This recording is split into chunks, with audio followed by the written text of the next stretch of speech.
بنویس از این دل خسته، بنویس مهراب شکسته. امشب خدا از خیانت تو دلش به حالم سوخت. بنویس خدا جای حق نشسته. نگیر سراغمو که حالم خرابه. امشب دل این جمع به حالم کبابه. امشب گوشه نشین گوشه این خونه منه. امشب تیغو بده دستم به خدا ثوابه. چجور خیانت کردی راست بگو حلال واری. اصلا یه ذره از حس قدیم و الان داری. هنوزم مثل قدیما پشتم در میای خدایی. مثل قدیم عادت به حرام و حلال داری. تقصیر من بود رو کم کردی روزو باز کردم. تو خیالم چه حسابی روزو باز کردم. شرمنده اگه تو تنهاییام گاهی نمودی و قرصای اعصاب مصرف کردم.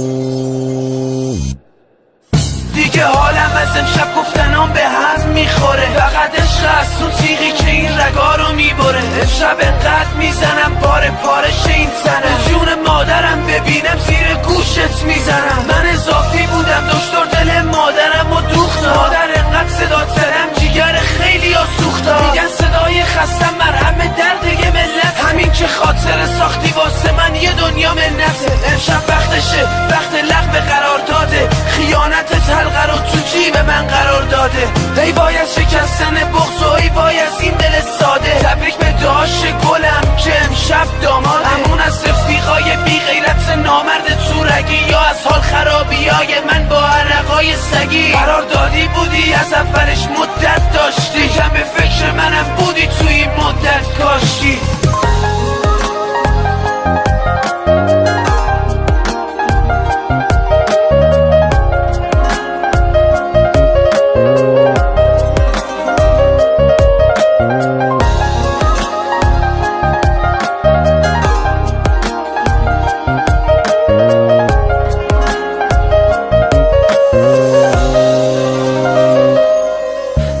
چقدر چشمام این کوچه ها رو سیر کنه. شب داغونم خدا بخیر کنه. عشقا تاگونه هات از لباتی مسیر رو طی کنه. ببینم مردش کیه تا صبح زیر هش پلی کنه. شب گریه کن با خون گریه. شب عشقم و با دستای خودم دادم هدیه. شب غمگین ترین آدم این شادی منه. امشب تو رو بردم من بردم پی به خدایی که به حروم تو نفس داد.